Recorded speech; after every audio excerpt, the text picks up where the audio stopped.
भाई आज का लेक्चर स्टार्ट करते हैं। आज का लेक्चर हमारा बड़ा इंपॉर्टेंट है, that is regarding the knowledge area of project human resource management. Project human resource management के नॉलेज एरिया को आज हम स्टार्ट करेंगे और होप्स हो के नेक्स्ट लेक्चर तक हम इसको खत्म कर पाएँ ताकि आपका एक माइलस्टोन जो है वो पूरा हो सके। प्रोजेक्ट ह्यूमन रिसोर्स मैनेजमेंट इस लिहाज से बड़ा इंपॉर्टेंट नॉलेज एरिया है कि इसके साथ आपका वास्ता हर सूरत पढ़ना ही पढ़ना है। और इसको अगर आप इस वक्त पेज 87 देखें जो कि आपको स्क्रीन पे नज़र आ रहा होगा, तो इसके 4 प्रोसेसेस हैं। पहला प्रोसेस जो है वो प्लानिंग फेज़ का है, that is the plan human resource management. और उसके बाद 3 प्रोसेसेस हैं जो कि एग्जीक्यूशन फेज़ का है, acquire project team, develop project team और मैनेज प्रोजेक्ट टीम। तो ये चीज़ों को बड़े ध्यान के साथ देखिएगा और साथ साथ नोट कीजिएगा, क्योंकि ये बड़ा इंपॉर्टेंट है और ये प्रैक्टिकल है, ये तो बहुत ज़्यादा प्रैक्टिकल है। इसका साथ आपका वास्ता 2 तरह से हर सूरत पढ़ना ही पढ़ना है। एक उस वक्त आपका ये वास्ता पढ़ना है जब आप खुद किसी ऑर्गेनाइजेशन का हिस्सा बन रहे होंगे, यानी कि आपको अक्वायर किया जा रहा होगा या आपकी हायरिंग हो रही होगी या आप जॉब तलाश कर रहे होंगे, उस वक्त भी आपका वास्ता पढ़ना है। और दूसरा, जब आप उसका हिस्सा बन जाएंगे तो उसके बाद काम करते हुए आपका वास्ता पड़ेगा। और फिर जब आपको ये मौका मिलेगा कि आप अपने ह्यूमन रिसोर्स को अपने टास्क के लिए, अपने प्रोजेक्ट के लिए, अपनी टीम के लिए बनाना बनाना पड़ जाए, तो आप किस तरीके के साथ ह्यूमन रिसोर्सेज को इकट्ठा करेंगे, टीम बनाएंगे, काम करेंगे और फिर उस टीम को किस तरह से डेवलप करेंगे और मैनेज करेंगे। तो इस लिहाज से देखें तो ये चारों प्रोसेसेस जो हैं, जो इस वक्त आपको नज़र आ रहे हैं पेज 87 पे, ये बड़े ही एक्टिव हैं, बड़े ही अप्लाइड हैं और प्रैक्टिकली तौर पे इनके साथ आपका वास्ता पढ़ना ही पढ़ना है इन आइदर केस। इस वजह से इन चीज़ों को जितना ज़्यादा सीखने की कोशिश करेंगे, आने वाले दिनों के अंदर आपके लिए उतनी ही आसानी होगी।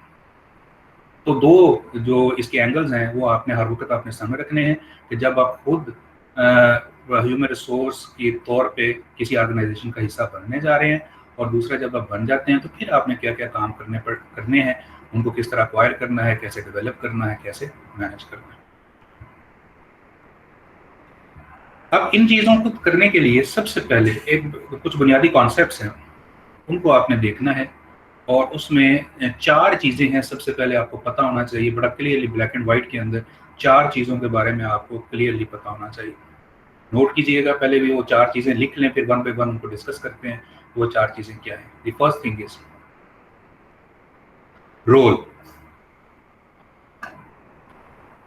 First thing is role. Second is authority.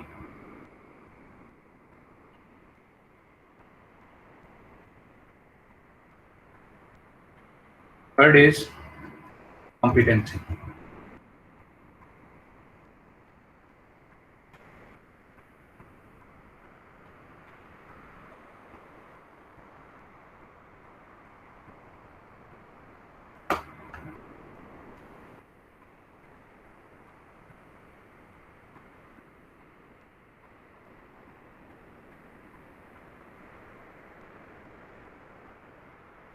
And fourth is responsibility.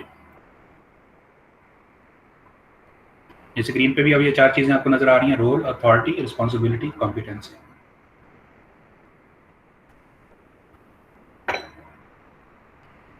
ये सबको ये स्क्रीन नज़र आ रही है ना जी? आवाज़ भी सही आ रही है?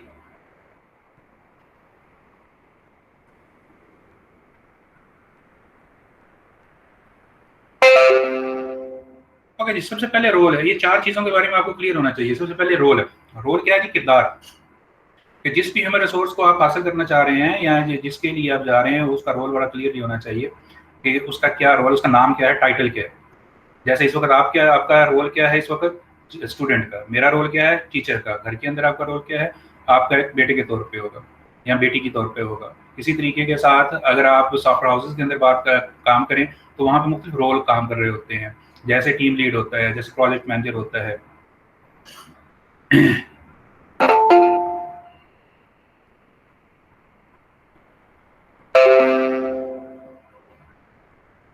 और सॉफ्टवेयर हाउस के अंदर रोल जिसे आपको बताया गया है उसमें प्रोजेक्ट मैनेजर का हो सकता है, असिस्टेंट प्रोजेक्ट मैनेजर का, टीम लीड का हो सकता है, एनालिस्ट का हो सकता है, टेस्टर का हो सकता है, डेवलपर का हो सकता है, सॉफ्टवेयर इंजीनियर का हो सकता है। So these are our roles.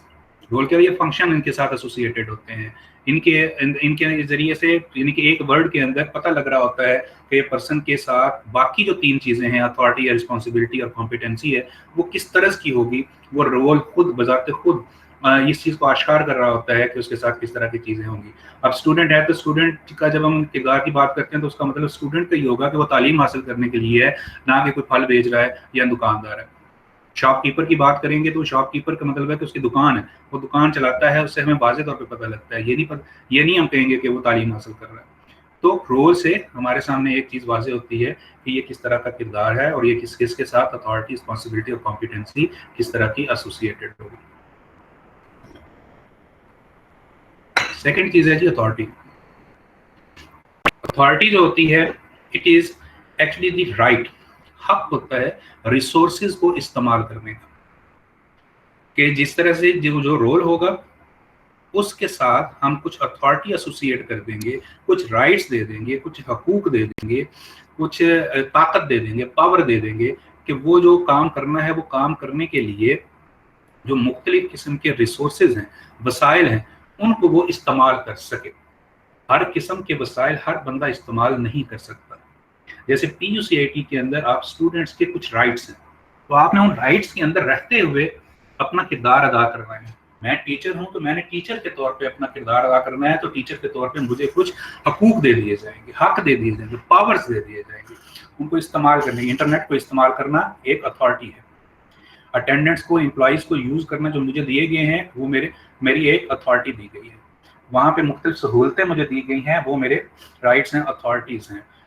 कुछ काम को देने के लिए कुछ ऐसे भी हकूक दे दिए जाते हैं जिनमें पावर बेशुमार होती है। जैसे प्रिंसिपल साहब हैं तो उनके पास राइट है कि किसी स्टूडेंट्स को रख सकें, एडमिट कर सकें, उनको एक्सपेल कर सकें, रस्टिकेट कर सकें। इसी तरीके के साथ साथ वो मुख्तलिफ किस्म के जो वसाइल हैं, ऑफिस है, इंटरनेट है, कंप्यूटर सिस्टम्स हैं, गाड़ियाँ हैं, फर्नीचर है, इस तरह की चीज़ों को इस्तेमाल कर सकते हैं। ये किस में आता है? ये अथॉरिटी आता है। इसी तरीके के साथ आप देखें एडमिनिस्ट्रेटिव सीट्स के ऊपर जो लोग काम कर रहे होते हैं, जैसे असिस्टेंट कमिश्नर है, एसएचओ है, एसपी है, फौज के लोग हैं, तो उनको देखें गाड़ियाँ दी जाती हैं, उनको घर दिए जाते हैं, उनको मुलाजम दिए जाते हैं, उनको मुख्तलिफ किस्म के राइट्स दे दिए जाते हैं इस्तेमाल करने के लिए, ताकत दे दी जाती है। वो अथॉरिटी के ज़मीन में आती है, लेकिन वो इसलिए दी जाती हैं ताकि वो उन्होंने जो काम करने हैं उनको आसानी के साथ, ज़्यादा बेहतर तरीके के साथ, इफेक्टिवली, प्रोडक्टिवली इस्तेमाल कर सकें। इसमें जो कह लें कि लाकुना होता है, या कह लें कि एक चीज़ को बड़ा मद्देनजर रखना पड़ता है अथॉरिटी के अंदर, वो है that is the use of authority. अगर उसको अपने जो मुख्तलिफ किस्म के बाउंड्री लाइन्स, लिमिटेशंस तय करके दी जाती हैं, उनके अंदर रह के इस्तेमाल किया जाए तो ये इफेक्टिव होती है। लेकिन जब इनको मिस यूज़ किया जाए तो यही अथॉरिटी जो है ये मुसीबत बन जाती है। यही फिर इसके जो असरात हैं वो गलत निकलने शुरू हो जाते हैं और सही तरीके के साथ आप अपने काम नहीं कर पाते हैं, या उनका इम्पैक्ट वक्ती तौर पे तो हो सकता है कि आप इंजॉय कर रहे हो, लेकिन अल्टीमेटली तौर पे उनका नुकसान होता है। जैसे अगर मुझे मुलाजिम दिया गया है काम करने के लिए कि मैं आसानी के साथ अपने काम कर सकूं, लेकिन मैं उससे अपने पर्सनल काम लेना शुरू कर दूं, उसको मिसयूज करूं, अपने घर के कामों के लिए इस्तेमाल करना शुरू कर दूं। मुझे गाड़ी दी गई है, कन्वेंस दी गई है कि मैं आसानी के साथ आ सकूं, जा सकूं, अपने काम कर सकूं, लेकिन उसके ज़रिए से मैं अपने बच्चों को उसके ज़रिए से सैर करवाता हूँ या काम करवाता हूँ या घर में यूज़ करता हूँ, तो वो मिसयूज़ है, वो करप्शन है सीधी सादी से। तो अथॉरिटी जो है वो एक इम्तिहान भी होता है। एक साइड पे वो फायदा होता है, बेनिफिट होता है कि आप आसानी के साथ अपने काम कर सकें, रिसोर्सेज को यूज कर सकें, तो दूसरी साइड के ऊपर इस चीज को भी आपने मद्देनजर रखना होता है कि उसको सही तौर पे जायज तरीके के साथ इस्तेमाल कर सकें।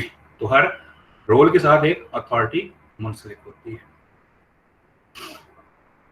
उसके बाद है ये रिस्पॉन्सिबिलिटी। ये रिस्पॉन्सिबिलिटी और कॉम्पिटेंसी को जरा साथ साथ देखें।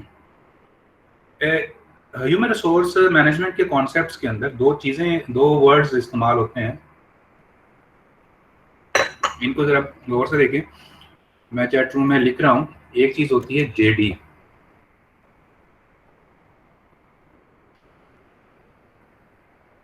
बल्कि पहले देखें JS, job specification.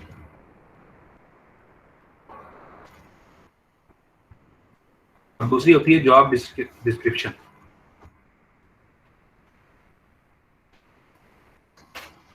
JS job specification और JD जॉब डिस्क्रिप्शन। जरा बताएं जी, ये वर्ड बड़े कॉमन से हैं, आपने इनको सुना होगा पहले बार बार। क्या फर्क होता है जिन दोनों में, जॉब स्पेसिफिकेशन में और जॉब डिस्क्रिप्शन में?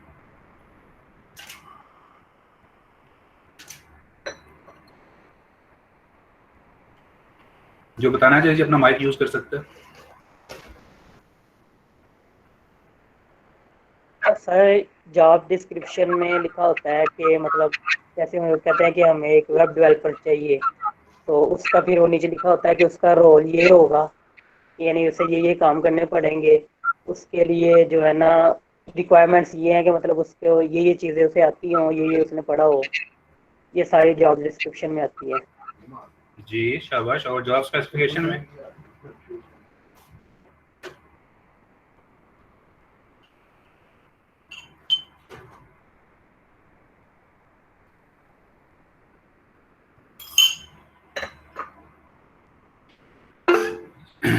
जब भी कोई ऑर्गेनाइजेशन एडवर्टाइजमेंट देती है तो उसके अंदर वो बता रही होती है कि ये जॉब टाइटल होगा, उसके अंदर ये क्वालिफिकेशन चाहिए, ये कॉम्पिटेंसी चाहिए, ये एक्सपीरियंस चाहिए।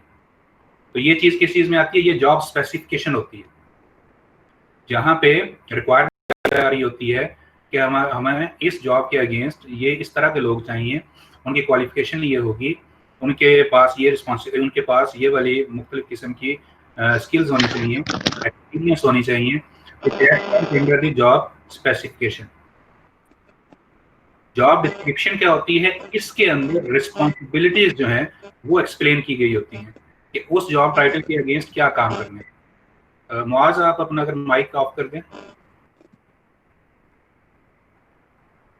जॉब डिस्क्रिप्शन के अंदर रिस्पॉन्सिबिलिटीज बताई गई होती हैं, ड्यूटीज बताई गई होती हैं, क्या काम करने होते हैं, क्या किन किन चीज़ों के लिए उनको हायर किया गया होगा, क्या उन्होंने परफॉर्मेंस देनी होगी, उन चीज़ों को जॉब डिस्क्रिप्शन कहते हैं। तो ये फर्क होता है जॉब स्पेसिफिकेशन और जॉब डिस्क्रिप्शन के अंदर। दोबारा रिपीट कर रहा हूँ कि जॉब स्पेसिफिकेशन के अंदर क्वालिफिकेशन होती है, स्किल्स होती हैं, कॉम्पिटेंसीज होती हैं कि किन क्या चीज़ें चाहिए उस जॉब के लिए, रिक्वायरमेंट्स। और जॉब डिस्क्रिप्शन के अंदर जॉब की रिस्पॉन्सिबिलिटीज, ड्यूटीज, उसके लिमिटेशंस, क्या काम करनी है, जिम्मेदारियां क्या होंगी, वो सारी की सारी जॉब डिस्क्रिप्शन के अंदर बताई गई होती हैं। अब इन चीज़ों को अगर हम अलाइन करें रिस्पॉन्सिबिलिटी और कॉम्पिटेंसीज के साथ तो बड़ा वाज़ेह तौर पे पता लग जाता है कि ये चीज़ें क्या होंगी। तो रिस्पॉन्सिबिलिटी क्या है? ये ड्यूटीज है कि क्या काम दिए जाएंगे करने के लिए, टास्क क्या होंगे। और कॉम्पिटेंसी क्या है? उसकी कैपेसिटी क्या है, स्किल्स क्या है, उसका एक्सपीरियंस क्या है, किस तरह की चीज़ें चाहिए होंगी। उन चीज़ों को कॉम्पिटेंसीज कहा जा रहा होता है। मुआज, आपसे रिक्वेस्ट की जाती है कि आप अपना माइक ऑफ कर दें।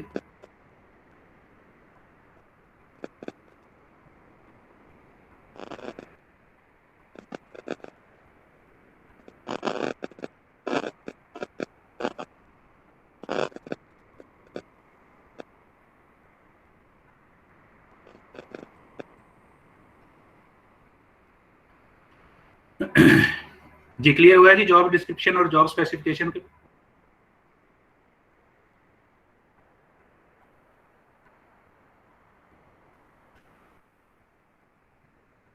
शुक्रिया। थोड़ा सा नहीं।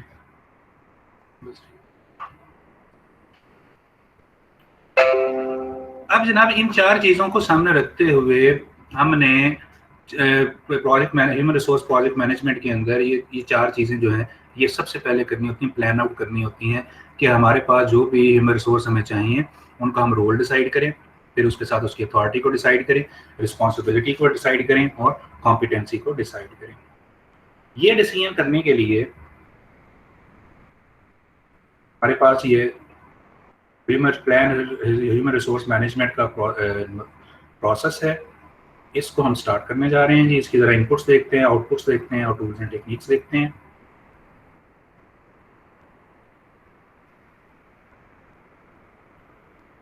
तो plan human resource project management का ऑब्जेक्टिव क्या है कि we need to decide these 4 things. Role क्या होगा, उसके बाद उसकी अथॉरिटी क्या होगी, उसकी रिस्पॉन्सिबिलिटी क्या होगी, उसकी कॉम्पिटेंसी क्या होगी।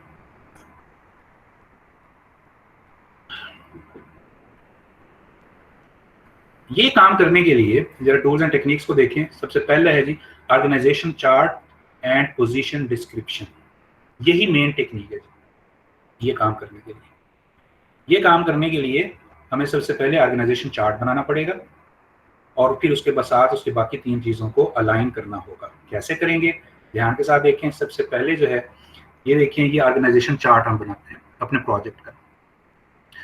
इसके अंदर इस तरह से हायरार्किकल स्ट्रक्चर के अंदर हम बताएंगे कि सबसे ऊपर प्रोजेक्ट मैनेजर होता है। अगर उसके नीचे आपने 3 असिस्टेंट प्रोजेक्ट मैनेजर रखे हैं तो ये 3 असिस्टेंट प्रोजेक्ट मैनेजर आ जाएंगे। उसके नीचे उसके मुख्तलिफ किस्म के लोग आएंगे। एक असिस्टेंट प्रोजेक्ट मैनेजर के नीचे एनालिस्ट हो सकता है, डिजाइनर हो सकता है, कोडर हो सकता है। इस तरह दूसरे के नीचे जो है वो क्वालिटी एश्योरेंस के लोग हो सकते हैं, क्वालिटी कंट्रोल के लोग हो सकते हैं एंड सो ऑन। जिस तरीके के साथ प्रोजेक्ट मैनेजर चाहेगा उसके प्रोजेक्ट की नौइयत होगी, उस तरीके के साथ वो उनके रोल्स को डिसाइड कर देगा और डिसाइड करने के बाद इस तरह से हायरार्किकल चार्ट या ऑर्गेनाइजेशनल चार्ट बन जाएगा which will decide the role. पहली चीज, जो 4 चीजें हमने देखी हैं उसमें पहली चीज यहाँ पे इस ऑर्गेनाइजेशनल चार्ट से डिसाइड होगी, दैट इज द रोल। तो ऑर्गेनाइजेशनल चार्ट हम बनाते हैं जो कि डिपेंड करता है कि प्रोजेक्ट मैनेजर कैसे सोचता है और कैसे काम लेना चाह रहा है। उनके जरिए से इस तरह से एक ऑर्गेनाइजेशनल चार्ट बना लेगा जिसके अंदर रोल्स डिसाइड किए जाएंगे।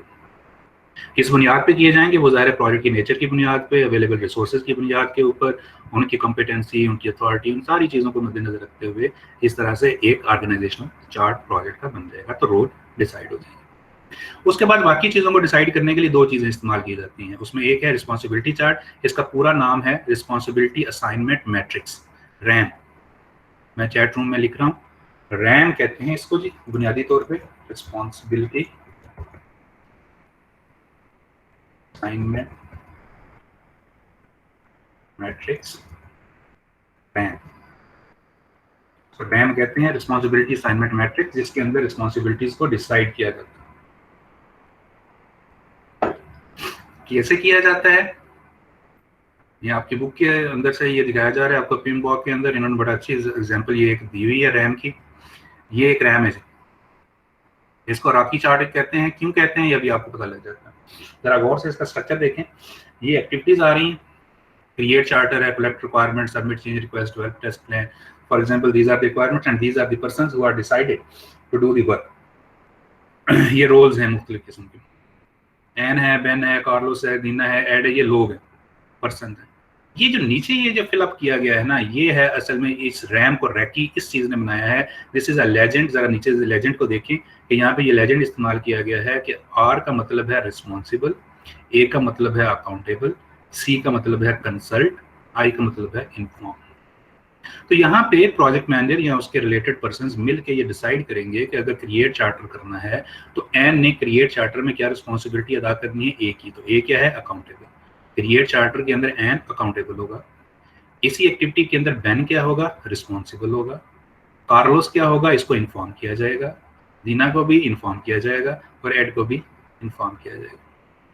कलेक्ट रिक्वायरमेंट के अंदर एन को इन्फॉर्म किया जाएगा, बेन अकाउंटेबल होगा, कार्लोस रिस्पॉन्सिबल होगा और दीना और एड कंसल्ट किए जाएंगे एंड सो ऑन।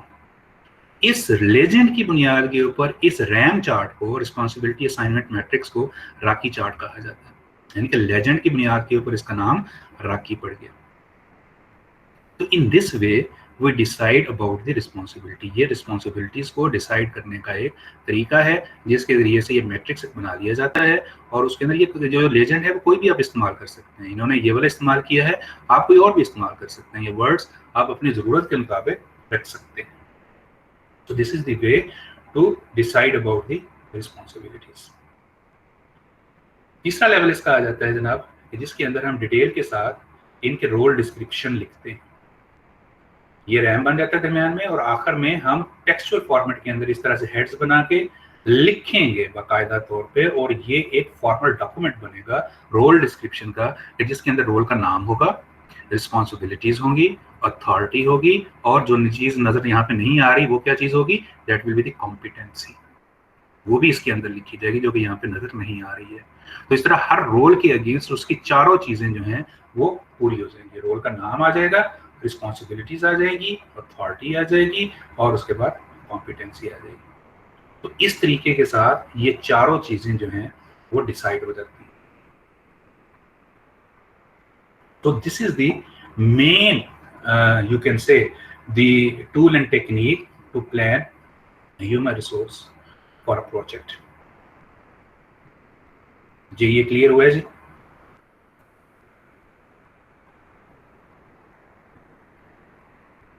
कि हम किस तरीके के साथ रोल, रिस्पॉन्सिबिलिटी, अथॉरिटी और कॉम्पिटेंसी डिसाइड करते हैं जी।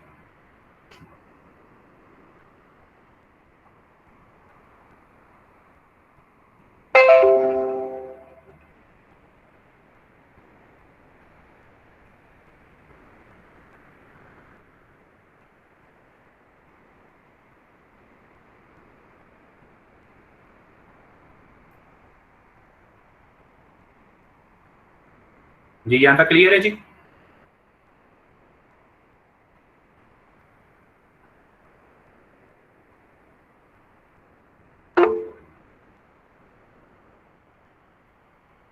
आप देखें जी, बाकी जो चीजें यहाँ पे टूल्स एंड टेक्निक्स के नीचे लिखी हुई हैं, those are just supporting concepts, जो कि ये काम करने के लिए आपको हेल्प आउट करेंगी, सपोर्ट करेंगी। जैसे नेटवर्किंग है, नेटवर्किंग से मुराद क्या होती है? नेटवर्किंग से मुराद है कि आपके जो लोग ये काम कर रहे हैं, ह्यूमन रिसोर्स प्लानिंग का काम कर रहे हैं, उनका खुद से ऑर्गेनाइजेशन के मुख्तलिफ लोगों के साथ अपवर्ड और डाउनवर्ड और इन दी पीयर्स, उनके रिलेशनशिप किस तरह के हैं, नेटवर्क किस तरह से है, उनके साथ उनके ताल्लुकात किस तरह से हैं। तो वो आपको सपोर्ट करते हैं इन रोल्स को डिसाइड करने में और उनको अक्वायर करने में।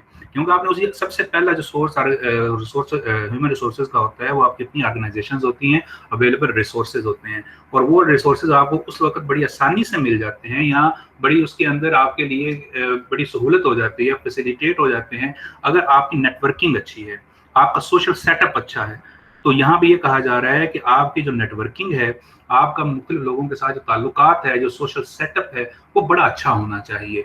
आपको लोगों के बारे में पता होना चाहिए कि उनके उनके किस तरह के बिहेवियर्स हैं, उनके क्या सॉफ्ट कॉर्नर्स हैं, क्या हार्ड कॉर्नर्स हैं, उनके उनके पसंद नापसंद किस तरह के। खास तौर पे जो फंक्शनल मैनेजर्स होते हैं, जो टॉप लेवल के ऊपर डिसीजन मेकिंग कर रहे होते हैं और मुख्तलिफ ब्रांचेस के या मुख्तलिफ डिपार्टमेंट्स के हेड्स होते हैं, उनके साथ आपके ताल्लुकात बहुत अच्छे होने चाहिए।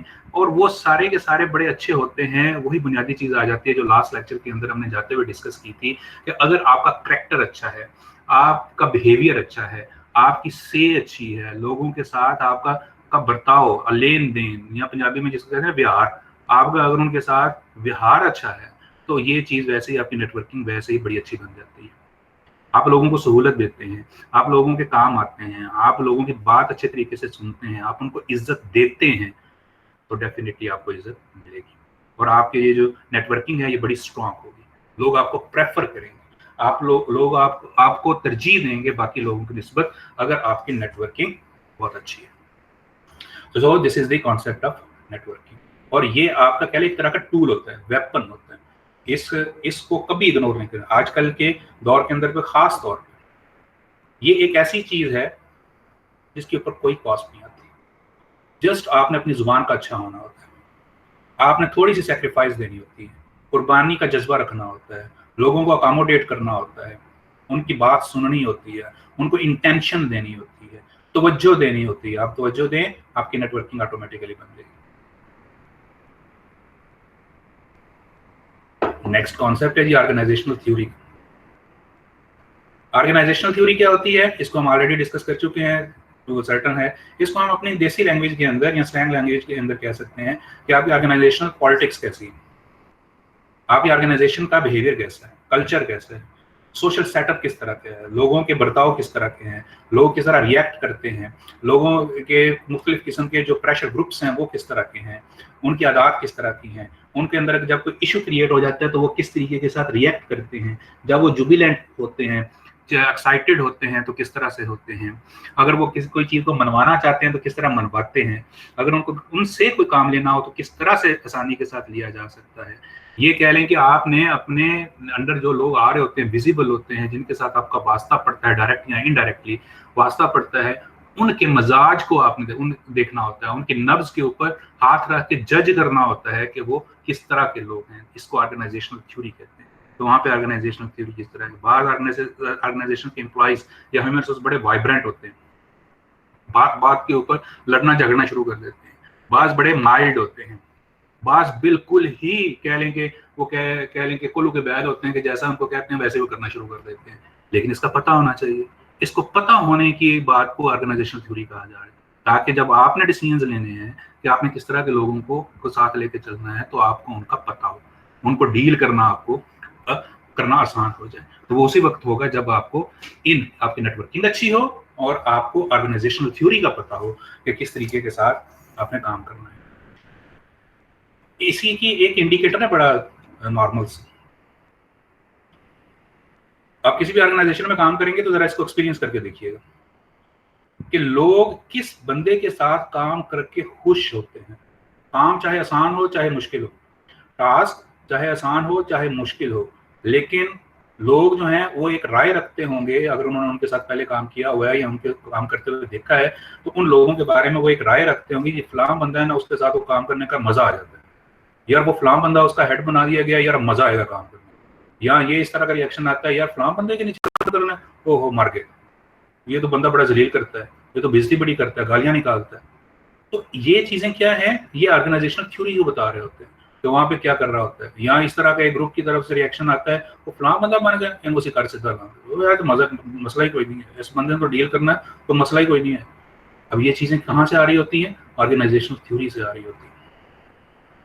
और सक्सेस रेट जो होता है किसी भी एक पर्सन का एज अ सुपर ऑर्डिनेट, वो इस चीज के ऊपर बड़ा डिपेंड कर रहा होता है कि वो ऑर्गेनाइजेशनल थ्योरी को कितना जानता है, किस तरीके के साथ उसको डील करता है और उसकी नेटवर्किंग किस तरह की है। तो ये चीज बड़ी इंपॉर्टेंट होती है। ऑर्गेनाइजेशनल थ्योरी क्या है, पॉलिटिक्स। आपकी क्लास की एक पॉलिटिक्स होगी।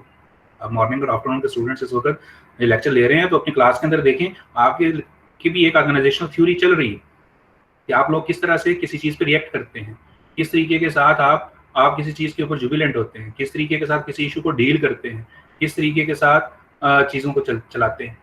तो ये सारी चीज किसी ज़मन के अंदर आ रही है ऑर्गेनाइजेशनल थ्योरी। इसकी एक एग्जांपल जरा और से जरा देखिएगा, उसको जरा परसीव या उसको समझने की कोशिश कीजिएगा। जब हमने ये डिसाइड किया था कि आपकी रमजान के अंदर ये क्लास इफ्तारी के बाद होगी, तो मेरे सामने तो आप लोगों की क्लास के मुख्तलिफ बिहेवियर आए थे। पहले डिसाइड हुआ कि जनाब नहीं होगी क्लास, फिर डिसाइड हुआ सीआर की तरफ से मेरे पास रिएक्शन आया कि जनाब कर लें, कोई मसला नहीं है, अक्सरियत यही चाह रही है। तो ये जिस तरीके से डील किया गया, उसके अंदर ऑर्गेनाइजेशनल थ्योरी अपना काम कर रही थी आपकी क्लासेस की। इसी तरीके के साथ हम PUCAT के अंदर काम कर रहे हैं, एक अरसे से काम कर रहे हैं, तो हमें यहाँ पे अंदाजा है कि यहाँ पे क्या ऑर्गेनाइजेशनल थ्योरी होती है। कोई बात अगर मनवानी हो तो किस तरह से मनवाते हैं, कौन सा ग्रुप किस तरह से रिएक्ट करता है, या कौन सा एक पर्टिकुलर पर्सन कितना इन्फ्लुएंस करता है और किस तरीके के साथ उसको मनाया जा सकता है किसी काम के लिए।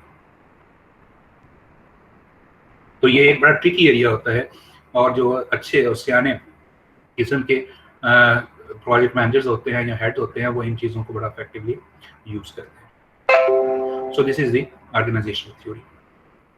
उसमें एक्सपर्ट जजमेंट है जी कि एक्सपर्ट्स जो हैं वो इस काम को करें, और मीटिंग्स के जरिए से इनको किया जा सकता है, तय किया जा सकता है कि ये चारों चीज़ें हर रोल के लिए क्या होंगी, और फाइनली इसकी आउटपुट निकलती है as a human resource management plan. So this is the process of plan human resource management. इसको जल्दी से जरा जनाब देख लें, टेक 1 मिनट रिव्यू कर लें जी। कोई क्वेश्चन है तो बताएं, फिर आगे चलते हैं।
जी जनाब क्लियर है जी, यहाँ तक आगे चलें।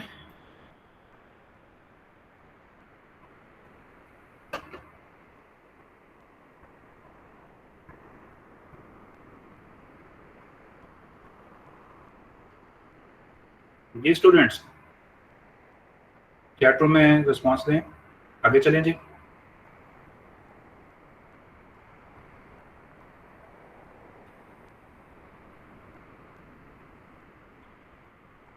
अब जी हमारे पास रोल डिसाइड हो गए, उनकी रिस्पॉन्सिबिलिटीज डिसाइड हो गई, कॉम्पिटेंसी डिसाइड हो गई। अब हमारा नेक्स्ट प्रोसेस आता है अक्वायर प्रोजेक्ट टीम का, जैसे आपको स्क्रीन पे नजर आ रहा है। अब हमने बंदे हायर, पहले हमने रोल डिसाइड किए हैं, अब हमने वो लोग डिसाइड करने हैं जो इन रोल के अगेंस्ट काम करेंगे। तो उसको करने के लिए अक्वायर प्रोजेक्ट टीम का प्रोसेस होता है जो इस वक्त आपको नजर आ रहा है। इसके अंदर जो टूल्स एंड टेक्निक्स हैं इनको जरा ध्यान से देखिएगा कि हमारे पास क्या ऑप्शंस होती हैं लोगों को करने के लिए। देखिए कि लोगों को हायर करने के लिए आपका सबसे पहला जो सोर्स होता है वो आपकी अपनी ऑर्गेनाइजेशन होती है जहाँ पे आप प्रोजेक्ट कर रहे होते हैं, जो आपको अवेलेबल रिसोर्सेज होते हैं मुख्तलिफ फंक्शनल डिपार्टमेंट्स के अंदर, या जो उस ऑर्गेनाइजेशन में इंडिपेंडेंटली पड़े हुए होते हैं और मुख्तलिफ प्रोजेक्ट्स पे काम कर रहे होते हैं और आपकी टाइमलाइन के अंदर अवेलेबल हो सकते हैं। तो उसके लिए एक जो ह्यूमन रिसोर्स जो एक चार्ट होता है, एक रजिस्टर होता है ह्यूमन रिसोर्स का, वो पब्लिक होता है, एक बुनियादी डॉक्यूमेंट होता है जिसके अंदर तमाम रिसोर्सेज के नाम होते हैं जो कि इस वक्त जहाँ जहाँ असाइन होते हैं उनकी डिटेल्स होती है, उनकी कॉम्पिटेंसीज होती हैं, एक्सपीरियंस, स्किल, सारी डिटेल्स उसमें अवेलेबल होती है, कब वो रिलीज होंगे, कब काम कर रहे होंगे आने वाले 6 माह के अंदर या साल के अंदर, जो भी उन्होंने एक पीरियड डिसाइड किया हुआ होता है उसके लिहाज से वो सारी अवेलेबल इंफॉर्मेशन अवेलेबल कर दी जाती है, पब्लिक होती है तमाम प्रोजेक्ट मैनेजर्स को। तो सबसे पहले वो उस रिसोर्स रजिस्टर को देखते हैं। इसके तो समझने के लिए आप ये PUC-80 की एग्जांपल को सामने रख सकते हैं कि जैसे आपके सेमेस्टर की कोर्स एलोकेशन होती है तो उसके अंदर ये जिन्होंने एलोकेशन की एक कमेटी बनाई गई होती है, वो कमेटी के सामने तमाम रिसोर्सेज की ये डिटेल्स पहले से प्रोएक्टिवली अवेलेबल उनको होती है कि अगर आने वाले सेमेस्टर के अंदर कौन से लोग कब अवेलेबल होंगे, उनकी कॉम्पिटेंसी क्या है, उनकी सब्जेक्ट स्पेशलाइजेशन क्या है, एक्सपीरियंस क्या है, ये सारी डिटेल्स उनके सामने अवेलेबल होती है। तो ये एक बुनियादी डॉक्यूमेंट जो है वो काम करने के लिए इस्तेमाल किया जाता है, ये काम करने के लिए इस्तेमाल किया जाता है और हर ऑर्गेनाइजेशन के अंदर ऐसा ही होता है, उनके पास इस तरह का एक कोई ना कोई एक डॉक्यूमेंट अवेलेबल होता है जिसको रिसोर्स रजिस्टर भी कहा जाता है। अब ये काम करने के लिए PMBOK में ये मुख्तलिफ ऑप्शंस देता है जो टूल्स एंड टेक्निक्स के अंदर लिखे हुए हैं। सबसे पहले है जी प्री असाइनमेंट। प्री असाइनमेंट का मतलब ये होता है कि प्रोजेक्ट स्टार्ट होने से काफ़ी अर्सा पहले कि प्रोजेक्ट की नौइयत के लिहाज से, लोगों की अवेलेबिलिटी के लिहाज से उनको पहले से असाइन कर दिया जाता है, उनको पहले से बता दिया जाता है या वो पहले से रिकमेंड कर दिए जाते हैं कि ये फलां प्रोजेक्ट के अंदर 1 महीने के बाद जो प्रोजेक्ट आ रहा है या 2 महीने के बाद ये प्रोजेक्ट आ रहा है उसके अंदर ये लोग काम करेंगे, यानी कि उनको पहले से ही असाइन कर दिया जाता है। जैसे मुझे इस वक्त तकरीबन 90% पता है कि मैं अगला जो फॉल का सेमेस्टर आ रहा है, फॉल 2020 का, उसके अंदर क्या सब्जेक्ट पढ़ूंगा।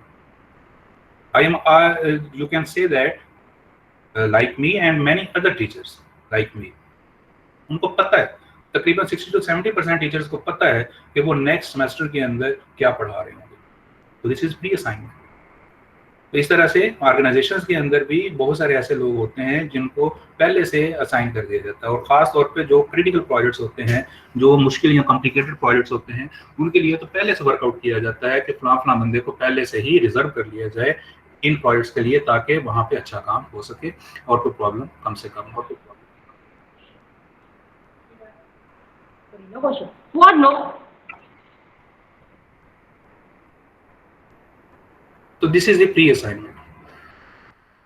नेक्स्ट है जी नेगोशिएशन। नेगोशिएशंस क्या होते हैं कि आप अपने ही ऑर्गेनाइजेशंस के अंदर या आउटसाइड द ऑर्गेनाइजेशन आप रिसोर्सेज को हासिल करने के लिए मुज़ाकरात करते हैं। उनके जो हेड्स होते हैं जिनके अंदर वो रिसोर्सेज काम कर रहे होते हैं लेकिन वो अवेलेबल नहीं है, या अगर अवेलेबल भी हैं तो आपने प्रॉपर उनकी अप्रूवल लेनी होती है कि इन रिसोर्सेज को आप अपने प्रोजेक्ट्स के अंदर काम करवाना चाह रहे हैं, तो उसको बाकायदा तौर पे बताया जाए ताकि किसी किस्म का कॉन्फ्लिक्ट ना आए और एमिकेबली इस अच्छे तरीके के साथ, ऐसा तरीके के साथ उन लोगों को अक्वायर कर लिया जाए और उनको प्रोजेक्ट का हिस्सा बना के उनसे काम लिया जाए। तो वो नेगोशिएशंस करना पड़ते हैं। जैसे फॉर एग्जांपल आप प्रोजेक्ट कर रहे हैं, प्रोजेक्ट के लिए आपको एक आईटी कंसल्टेंट चाहिए और आपके ऑर्गेनाइजेशन के अंदर अवेलेबल है और वो आईटी डिपार्टमेंट में काम कर रहा है, तो आपको आईटी डिपार्टमेंट के हेड के साथ जाके नेगोशिएट करना पड़ेगा कि this person is required for your project for this period, और उसके लिए ये वाली कंडीशंस होंगी, ये टाइमलाइंस होंगी, और इनके ऊपर जाके आप उनके साथ नेगोशिएट करेंगे।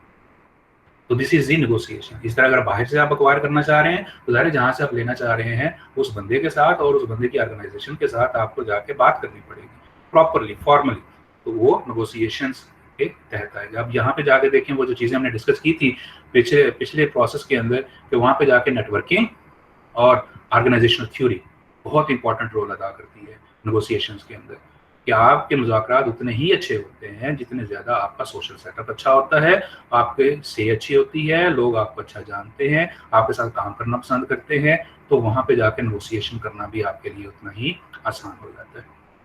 So this is the technique of negotiations. और नेगोशिएशंस के अंदर आप भी जानते होंगे, जैसे आप देखते हैं कि जब मुज़ाकरात होते हैं तो वहाँ पे बहुत ज़्यादा जो चीज़ रोल अदा कर रही होती है, वहाँ पे ना सिर्फ आपकी नेटवर्किंग होती है, ऑर्गेनाइजेशनल थ्योरी होती है, और उसके साथ साथ कम्युनिकेशन स्किल्स आपकी बड़ा इंपॉर्टेंट रोल अदा करती हैं, वाइटल रोल अदा कर रही होती हैं। फिर लोगों के साथ आप कितना ज़्यादा सेक्रीफाइस कर सकते हैं, कितना फ्लेक्सिबल हो सकते हैं, और किस तरह से कंडीशंस को आप मैनिपुलेट करते हैं, उन चीज़ों को आप प्रेजेंट करते हैं और चीज़ों को अक्वायर करते हैं, तो वो चीज़ें बड़ी होती हैं।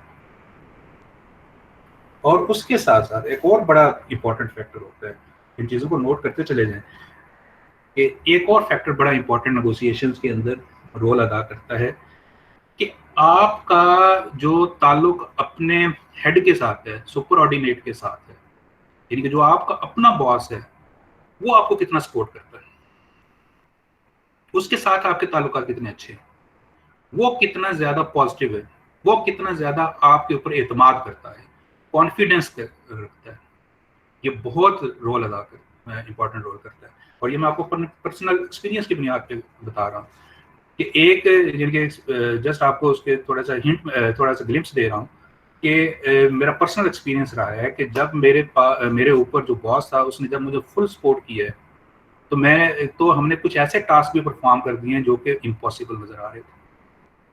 और बाज़ औक़ात ऐसा हुआ है कि जब बॉस ने सपोर्ट नहीं किया, किसी और दूसरा बॉस है लेकिन उसने सपोर्ट नहीं किया ऊपर, और बड़ा आसान सा टास्क है वो भी करना मुश्किल हो गया।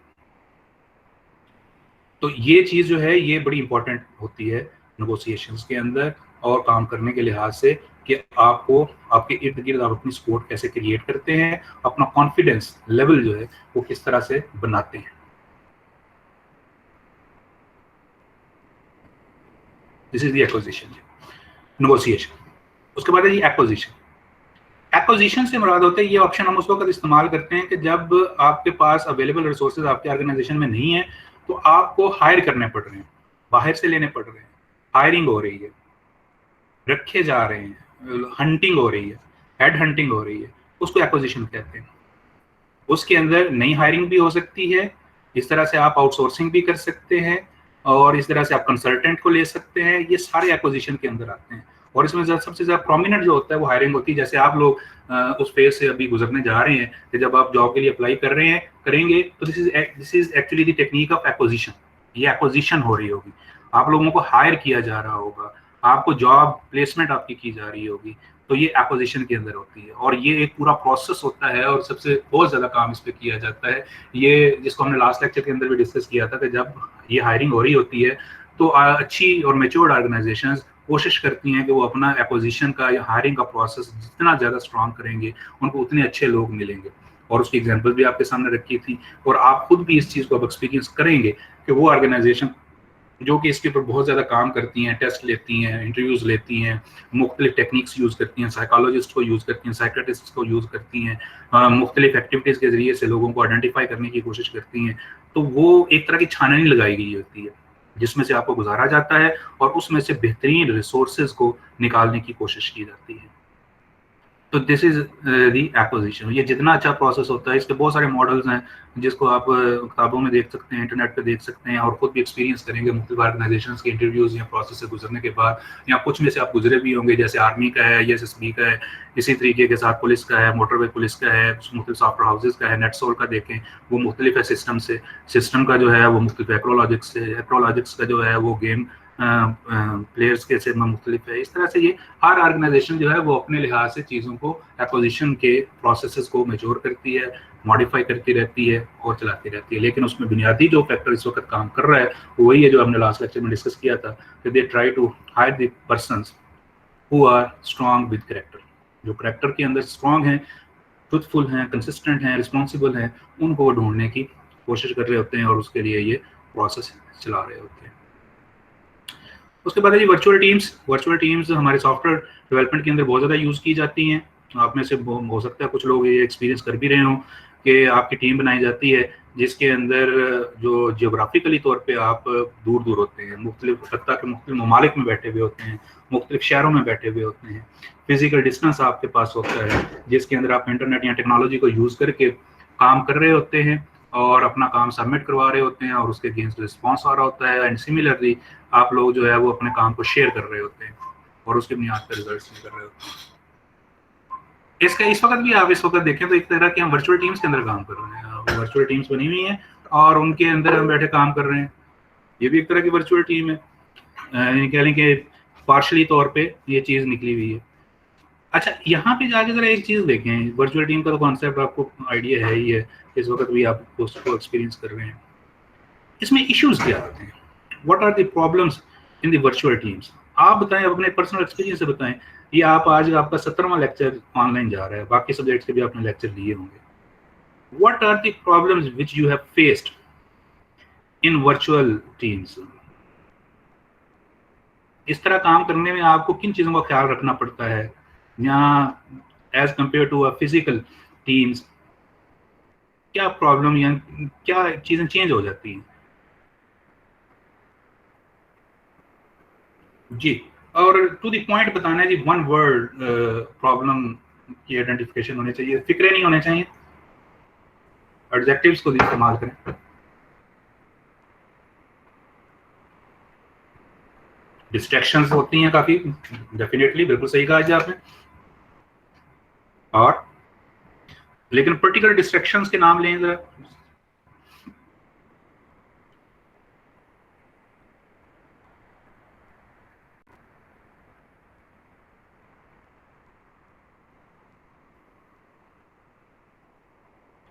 ऐसा बात कुछ क्लियर नहीं हो रही है, जरा थोड़ा एक्सप्लेन करें। माइक यूज करना चाहें तो माइक यूज करके बताएं। वर्क लाइफ बैलेंस डिस्टर्ब से मुराद क्या है?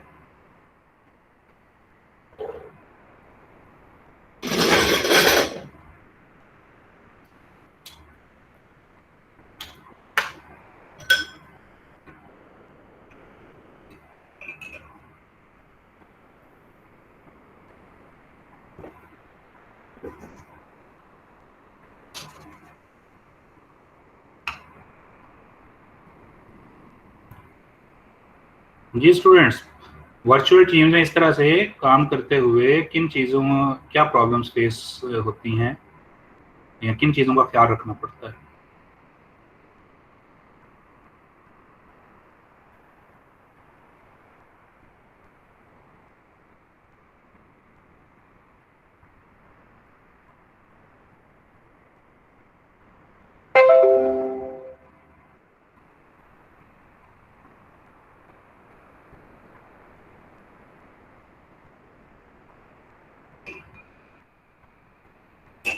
अच्छा, ये बताएं कि एक क्वेश्चन जो है ना वो अमूमी तौर पे ज़हन के अंदर आता था, जो कि इस एक्सपीरियंस से आपके ज़हन भी काफ़ी हद तक क्लियर हुआ होगा कि ये जिस तरह से हमारे पास वर्चुअल यूनिवर्सिटी है, VU है, इसी तरह से अल्लामा इकबाल ओपन यूनिवर्सिटी है, उनका एक मॉडल चल रहा है। इसी तरीके के साथ थोड़ा सा आपने भी इस मॉडल के अंदर इस तरह से वर्चुअल काम करते हुए एक्सपीरियंस कर लिया है। तो एक चीज़ तो मेरे आपको वाजे होगी कि जो मर्जी आप कर लें, जो फिजिकली तौर पे जो क्लासरूम्स होती हैं और उनके जो लेक्चर्स होते हैं, उनके ये वाले मॉडल्स कभी भी अल्टरनेटिव नहीं हो सकते। क्या ख्याल है जी? जो क्लासरूम लेक्चर है उसका अल्टरनेटिव इस तरह के लेक्चर्स कभी भी नहीं हो सकते। आप इस चीज़ से एग्री करते हैं?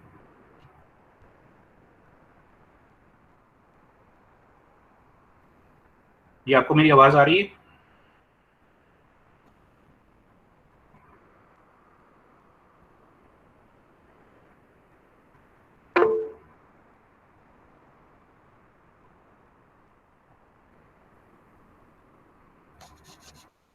मुझे ऐसे लगा है कि जिस तरीके के साथ सारे लोग जो हैं वो सो गए हैं।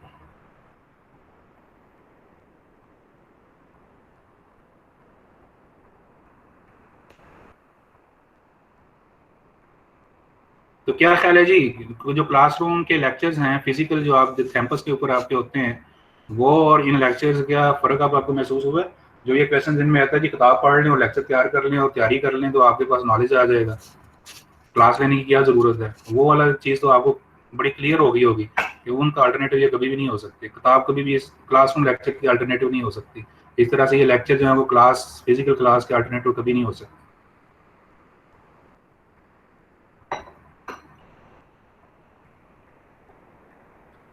मैं अगर अपनी पर्सनली बात करूं कि मैं जो सबसे ज़्यादा जो चीज़ मैंने मिस की है या मुझे सबसे बड़ी जो प्रॉब्लम आई है इन लेक्चर्स को देखते हुए, that is the use of white board.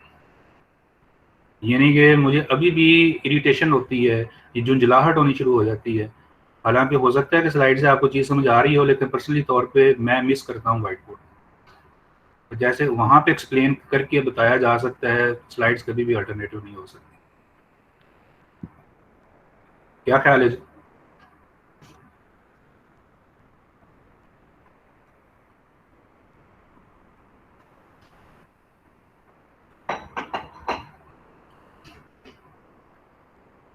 अच्छा जी, इसके अलावा जो प्रॉब्लम जो हो सकते हैं वर्चुअल टीम्स के अंदर, वो होता है कल्चरल डिफरेंस का। यहाँ पर चले हमें पता है कि आप लोग यहीं से कैंपस से गए हुए हैं और आपको हम लेक्चर्स दे रहे हैं और आपके कल्चरल बैकग्राउंड का पता है, तो उस लिहाज से हम उनका ख्याल रख रहे होते हैं। लेकिन अगर आप ये इस तरह सोचें कि आप टीम मेंबर्स हैं जिसमें एक बंदा ऑस्ट्रेलिया का है, दूसरा बंदा अफ्रीका का है, तीसरा बंदा पाकिस्तान का है, चौथा बंदा इस तरह किसी और मुल्क का है, तो उनके कल्चरल बैकग्राउंड का हमें नहीं पता होता। तो वो जब हम बात कर रहे होते हैं, चैट वगैरह कर रहे होते हैं या लेक्चर या डिस्कशंस कर रहे होते हैं, तो बाज़ बात जो है वो कल्चरल डिफरेंस बहुत बड़े बड़े लतीफ़े जनरेट कर देते हैं। हमारा हम किसी चीज़ को कुछ तरह के तरीके के साथ हमारे कल्चर के अंदर होता है, किसी दूसरे कल्चर के अंदर किसी और तरीके से होता है, तो वहाँ पे जाके वो बात कुछ और हो जाती है। जैसे देखें तो सिर्फ एग्जांपल के तौर पे मैं बात कर रहा हूँ, तो उसका ध्यान रखना पड़ता है जब हम बात कर रहे होते हैं। हमारे यहाँ पे जो डंकी है होता है, उसको बड़ा एक अजीब सा जानवर तस्वर किया जाता है। अमेरिका के अंदर वो एक बड़ा अच्छा जानवर तस्वर किया जाता है। वहाँ आप किसी को डंकी कहें ना तो बड़ा खुश होता है, तो यहाँ पे आप डंकी कहें तो वो उसको गाली समझता है, तो सिचुएशन ख़राब हो सकती है। तो इसी तरीके के साथ मुख्तलिफ चीज़ों का मुख्तलिफ कल्चर के अंदर मतलब जो है वो कुछ और होता है। तो उस चीज़ का वर्चुअल टीम्स के अंदर कल्चरल डिफरेंसेस को जानना बहुत ज़रूरी होता है कि आप बात करते हुए उन चीज़ों का ध्यान रख रहे हो। फिर स्लैंग लैंग्वेज का यूज़ नहीं होना चाहिए जब आप इस तरह वर्चुअली काम कर रहे होते हैं। वहाँ पे आपको प्रॉपर फॉर्मल लैंग्वेज को इस्तेमाल करना पड़ता है, उसका बड़ा ध्यान रखना पड़ता है। तो इस तरह के जो है ना प्रॉब्लम्स वर्चुअल टीम्स के अंदर होते हैं, जिनको मद्देनजर रख के हमें काम करना पड़ता है। तो लेकिन ये एक्सपीरियंस आहिस्ता आहिस्ता आ जाता है, बंदा जो है वो गलतियों से सीखता है और उन चीज़ों को बेहतर करता चला जाता है। और इसके अंदर जो सबसे इम्पोर्टेंट चीज़ रोल अदा करती है वो आपका एक्सपोजर होता है। जितना ज़्यादा आपका एक्सपोजर होता है उतना ज़्यादा आप इन चीज़ों को बेहतर तरीके के साथ डील कर सकते हैं। एक्सपोजर से मुराद क्या है? एक्सपोजर को यानी कि स्प्रेड आउट करने के लिए या उसको बड़ा एक्सपोजर रखने के लिए आपको कुछ चीज़ों पे काम करना होता है। जैसे आपका मुतालिया अच्छा होना चाहिए, स्प्रेड आउट होना चाहिए, ब्रेड्थ में होना चाहिए, आपका मुख्तलिफ चीज़ों के बारे में राय बड़ी वाज़ेह होनी चाहिए, आपका ट्रैवलिंग अच्छी हो और उन चीज़ों को आप ऑब्जर्वेशंस की बुनियाद पे आप डिसाइड कर सकें। फिर लोगों के साथ आप जब ताल्लुकात रखते हैं तो देखें वो लोग कैसे रिएक्ट करते हैं, कैसे देखते हैं चीज़ों को, और अपने जो ख्यालात हैं, बिलीव्स हैं, एतक़ाद हैं, उनके ऊपर आपका काम हुआ हो, तो इससे आपका एक्सपोजर ब्रॉड हो जाता है।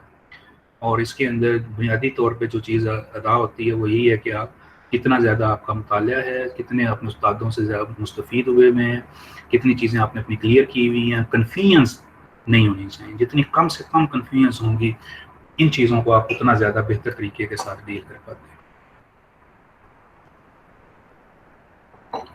तो ये था जनाब एक्वायर प्रोजेक्ट टीम का प्रोसेस।